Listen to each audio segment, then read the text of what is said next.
Subscribe करें हमारे YouTube channel को और बेल आइकन को प्रेस करें हमारे लेटेस्ट वीडियोस को देखने के लिए।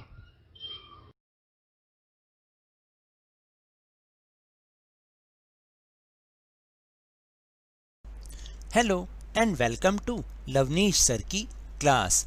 This is Directorate of Education GNCT of Delhi's worksheet number 63, and it is only for class 9 students. It has taken from the subject Social Science History, and we will revise the chapter number 1 French Revolution in this worksheet. So students, today we will revise one marker question of the chapter number 1 French revolution. तो आज इस worksheet में हम French revolution chapter को revise करेंगे through one marker questions. तो as you all know कि हमारा 9th का कोर्स अब ख़त्म हो चुका है, तो अब जो भी हमने चैप्टर्स रीड कर रखे हैं ऑलरेडी उनको हम रिवाइज करेंगे ताकि आपकी एग्ज़ाम पॉइंट ऑफ व्यू से प्रैक्टिस हो सके। तो इसलिए सबसे पहले फर्स्ट चैप्टर फ्रेंच रेवोल्यूशन को लिया गया है, जिसमें वन मार्कर क्वेश्चन को एक बार देखते हैं। और ये जिस टाइप के क्वेश्चंस हैं उसी टाइप के क्वेश्चंस आपके एग्ज़ाम में भी आने वाले हैं, क्योंकि जो 10th के बोर्ड में जिस तरीके से जिस टाइप के क्वेश्चंस आते हैं बिल्कुल सेम 9th में उसकी प्रैक्टिस दी जाती है। तो इसीलिए आप अभी से ही तैयारी करना शुरू कर दीजिए। So now let's start and understand with me. Question number 1 is write any one privilege to first two estates of France by birth। तो देखिए फ्रांस में बाय बर्थ जो फर्स्ट 2 एस्टेट्स थे उनको क्या प्रिविलेज मिला हुआ था, कोई भी एक प्रिविलेज आपको लिखना है।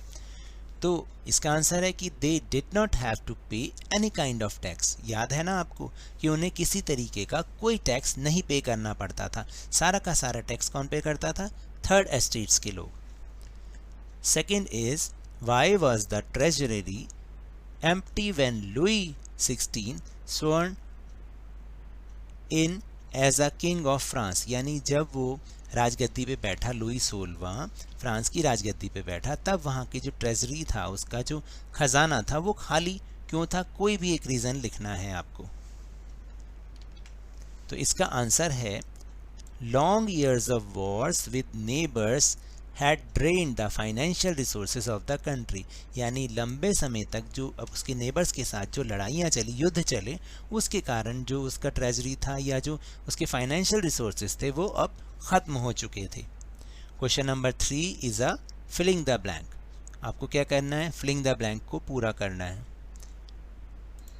French ruler dash fought the war at Waterloo in 1815। 1815 में वाटरलू में फ्रांस का कौन सा रूलर जो था वो लड़ाई उसने लड़ी थी? And he is Napoleon Bonaparte. तो आप केवल नेपोलियन भी लिख सकते हैं। 4th is filling the blank. आपको फिर दोबारा से एक फिलिंग द ब्लैंक करना है। The fortress of which fortress? Bastille was stood for the despotic power of the king. यानी वो किंग की निरंकुश शक्तियों के रूप में जाना जाता था। कौन सा fortress? Bastille. Now the question number 5 is correct and rewrite the following statement on the basis of historical facts. यानी हिस्टोरिकल फैक्ट्स के बेस पर आपको जो फॉलोइंग स्टेटमेंट है उसको करेक्ट करके लिखना है। ध्यान से समझिएगा। Louis 16 was the king of Paul dynasty. क्या वो पॉल डायनेस्टी का राजा था? आप बताइए कौन सी डायनेस्टी का था? Louis 16 was the king of bourbon dynasty या बूर्बो डायनेस्टी। आपको इस तरीके से उसको करेक्ट करके लिखना है। Now the question number 6 is correct and rewrite the following statement on the basis of historical facts. फिर दोबारा से वैसे ही क्वेश्चन है। The clergy were in the 3rd state. क्या जो क्लैरिजी थी वो 3rd स्टेट में आती थी? No, the clergy were in the 1st estate। Now the question number 7 is choose the correct option. आपको एक मल्टीपल चॉइस वाला क्वेश्चन दे रखा है। Name the currency used in the France till 1794। 1794 तक फ्रांस में कौन सी करेंसी यूज़ की जाती थी? कौन सी? Tile? No. Tile? No. Rupee? नहीं। Livre? Yes, answer is B, livre. And the 8th question is choose the correct option. Who abolished the rule of directory in France. तो आपको याद है कि जब रोबेस्पियर का रूल था उसके बाद डायरेक्टरी रूल आया, लेकिन डायरेक्टरी रूल भी बहुत ज़्यादा दिन तक नहीं चला, 5 या 10 ईयर्स तक वो चला था। उसके बाद कौन आया था? उसके बाद नेपोलियन ने उसको कैप्चर कर लिया था फ्रांस को। तो answer is B, Napoleon. And the 9th question, तो बेटा ध्यान से देखिएगा आप लोग सब कि 9th और 10th क्वेश्चन एक जैसे क्वेश्चंस हैं, और इस तरीके के क्वेश्चन आपको अब भी आएंगे और आगे बोर्ड एग्जाम्स में भी जब आप 10th में जाएंगे तब भी आएंगे। यहाँ पर क्या होता है कि एक असर्शन, एक स्टेटमेंट दे रखी होती है और एक उसका रीज़न दे रखा होता है।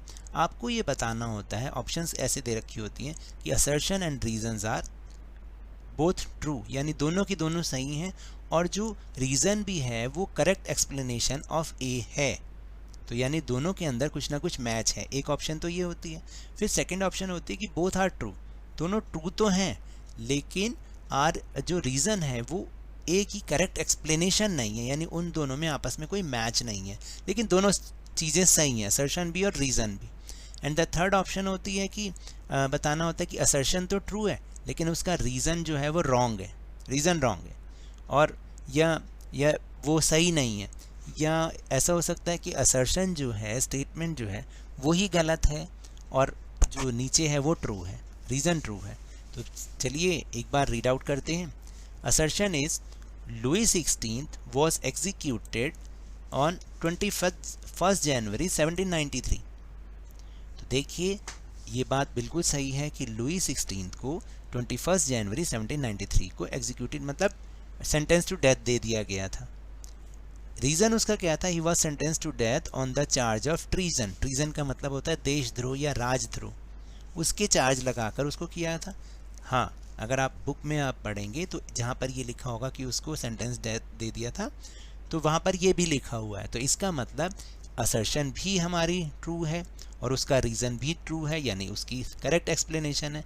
Then option you choose option A, both A R and R are true and R is the correct explanation of A. Now let's see question number 10. In the question, वही लिखा in the question given below, there are two statements marked as assertion and a reason. Read the statement and choose the correct option. तो देखिए assertion A is the period from 1793 to 1794 is called the time of peace. And reason is Robespierre ruled cruelly during this period. अब आप थोड़ा सा अपने दिमाग पे जोर डालिए और बताइए। देखिए पीरियड तो था उसमें 1793 से 1794, लेकिन उसको टाइम ऑफ पीस नहीं कहा जाता, उसको रेन ऑफ टेरर कहा जाता है, यानी आतंक का राज। और उस दौरान Robespierre rule cruelly during this period. Yes, ये बिल्कुल सही है, रोबेस्पियर ने बहुत क्रूली रूल किया था उस एक साल के ड्यूरेशन में। तो इसका मतलब ये हुआ कि जो फोर्थ वाला है कि ए इज़ फॉल्स, क्योंकि उसका नाम टाइम ऑफ पीस नहीं था, रेन ऑफ टेरर था, और आर ट्रू है, तो इसलिए डी ऑप्शन इज़ करेक्ट। बाकी और कोई ऑप्शन इसमें नहीं एप्लीकेबल होती है।